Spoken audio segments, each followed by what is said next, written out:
What's poppin', y'all? A couple of weeks ago, or I would say a month ago, I made some comments on a Sway Lee album that dropped that I'm holding off because I've been consistently listening to that album. But I said something along the lines of his album would be DOA. But an album that was actually DOA was Dead on Arrival, Lil Tjay's most recent album. And you're probably like, yo, Lil Tjay released an album? Yes, he did.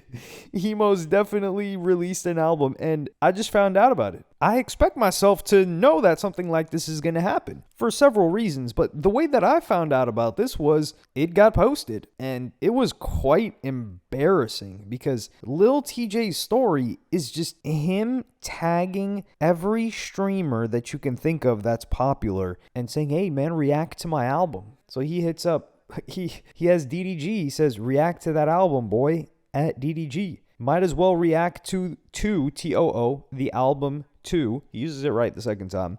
Since we cool now, at Plagboy Max. And then where that reaction at Neon Sing.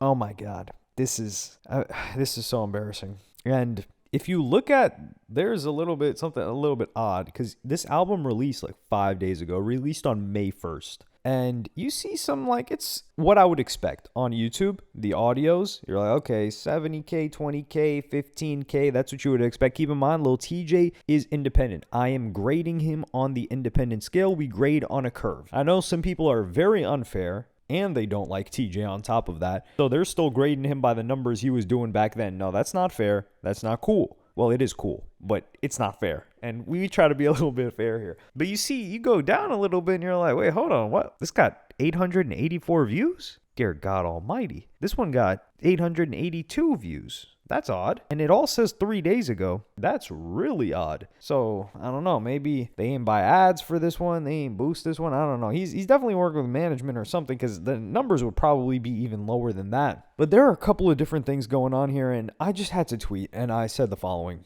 If Lil Tjay wasn't such a jack and actually built relationships, he wouldn't have to be publicly embarrassing himself begging for reactions. His ego was so inflated by the major label marketing that he had. And I can tell you this because the album that he released before he went independent, it was 222. Yeah, the one before he got dropped because Columbia really cleaned house. Actually, no, he dropped Farewell before he left the label. But that album, he was completely out of touch with everything going on in the game. He was in his own island. And that album did okay based off of his previous album because the previous album was destined to win. And that was the one that had Call in My Phone. So that was 2021. And like I said, rappers, they are the last ones to get the news that they fell off. And then when they realize that they fell off, it's too late to get back on. So 2022, when he's recording that album, he thinks he's hot-ish. He's, going outside. Every time he's going outside, he's getting booked. But otherwise, he's, on his dolly or with his small crew. But now, fast forward, it's been 3 years since then. And when 222 dropped, people weren't really checking for Lil Tjay like that.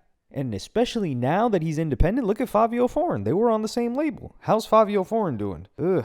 And I said, now that he's independent and him being unlikable, because we haven't heard any good news about Lil Tjay, to be fair, other than, well, we'll get into that in a moment. The only thing that can get him back up is a hit song, and that's unlikely. Because for Lil Tjay to get a hit song, he's going to have to do the most, as in he's going to have to drop a banger, he's going to have to be on TikTok constantly promoting the banger, and he's going to have to catch fire on that banger, and then probably sign a distribution deal or something for it to take it to the next level. And Lil Tjay's a too cool for school type guy that's not going to put in all that effort to get a hit. So it's very unlikely that he gets a hit because, if you drop a hit and nobody's there to hear it, did you really drop a hit? And that's the situation that he's in. And I said he tried to capitalize on the shooting situation with Offset. And it's brilliant. Like, the guy just got into an incident with Offset. The press is talking about him. His name is everywhere. He just got arrested. He's walking out of jail the next day. And he drops an album in a timely fashion. He drops music where he's probably talking about it in some capacity. And we still didn't hear a peep about it until now.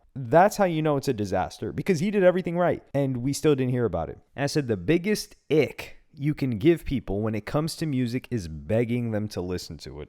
And this is amplified if the more popular that the person is or has been, the more amplified the ick is. So if Lil TJ's telling people, yo, react to my stuff, you're like, ugh. Like, your music is just supposed to find us. Like, you're the guy that dropped hits in the past. You've got platinum records. What do you mean? Like, yo, react to my stuff. And it's funny because he reposts Blackboy Max liking his story about him getting him to react to it. And this is what happens when you don't develop relationships, because like I said, with an Offset, and we're not comparing the popularity level of Offset and TJ, because Offset clearly has done far more in his career, even in his solo career. I would say his solo career is, let's just say Offset historically has a bigger stamp in hip-hop history than Lil TJ. I think we can all agree on that there without getting into arguments about their solo careers and the success that they had there. But if Offset dropped something, we would have heard about it. Other people would have posted it. People would have talked about it, even if he dropped it independently. Why? Because Offset has maintained relationships. Offset's got a good relationship with academics. Offset's got relationships with many of these people. If Offset were to just hit somebody up in the DMs, that's a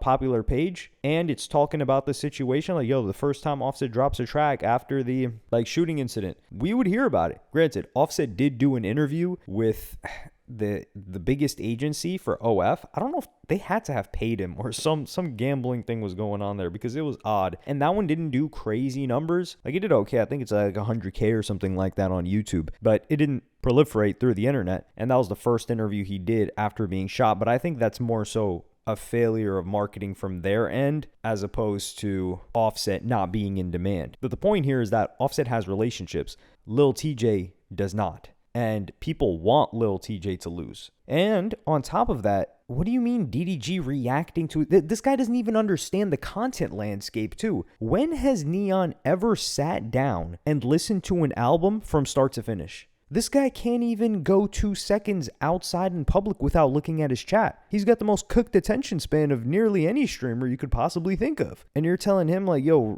where's the reaction? He doesn't react to music.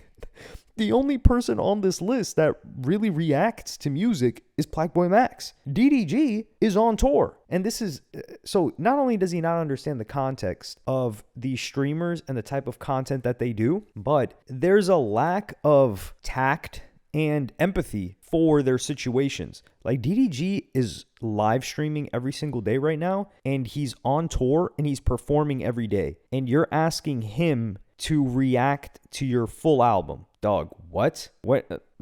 Question number one, when has DDG fully reacted to an album? Maybe he's close enough to where like DDG's a rapper, he's a hip hop artist, so it makes sense if he would listen to an album more so than Neon. Neon is just collaborating with you on some sort of like content tip and like IRL, something like that. And then if music can be woven into that, then it works. But DDG, sure, we'll give a little bit more leeway there, but DDG is gonna stop what he's doing to listen to your album and play it publicly when there's no demand for it after you asked for it publicly? Man, hell nah, that ain't happening. And I don't know why he couldn't ask in the DMs either. So that's a lack of care for other people, which Lil TJ has none of. And then Blackboy Max, it's like, yo, might as well react to it since we're cool now. This is the one that makes the most sense, to be fair. But after you smoked in the dude's house, you don't think that he has like a sour taste in his mouth? Pause. Or no pun intended, I should say. From you doing that, even if you patch things up, like, it would make sense if you hopped on a stream and you did it in the booth and then, you play a song off of your album. That makes sense, but you would have to understand the landscape of content to even think of that. And Lil TJ, I don't think he's thinking that far. So Lil TJ, this is a disaster. This might sell. This might be a copper plate. This might be... As a matter of fact, this might be one of the old stale styrofoam plates that they hand you. And when they put the pizza and when they throw not only the pizza, when they throw the sloppy joe on it, the plate just breaks. That's how old it is. It can't even hold the weight of the lunch food that they're throwing on there. So you got to have the sliced apples. You got to hold those in your pocket, obviously. You got to take a couple of those packs. Because if you put them on there, everything's just going to break apart. That's what this album might end up doing first week. And it is sad. Do I feel bad for Lil TJ? There is a part of me that always has a soft spot for somebody that put a lot of work into their art and packaged it and put it out into the world and had an expectation for it to do something, and it falls not just flat, but it falls on deaf ears. There's always a part of me that has a feeling for that, but the behavior of Lil Tjay over the past year and a half, 2 years, that light is like Charmander when you first encounter him in season 1 of Pokemon, when the fire in his tail is about to go out. It's like flickering and it's about to die. That's what's left of that feeling towards Lil Tjay's music career, if I have to be completely honest.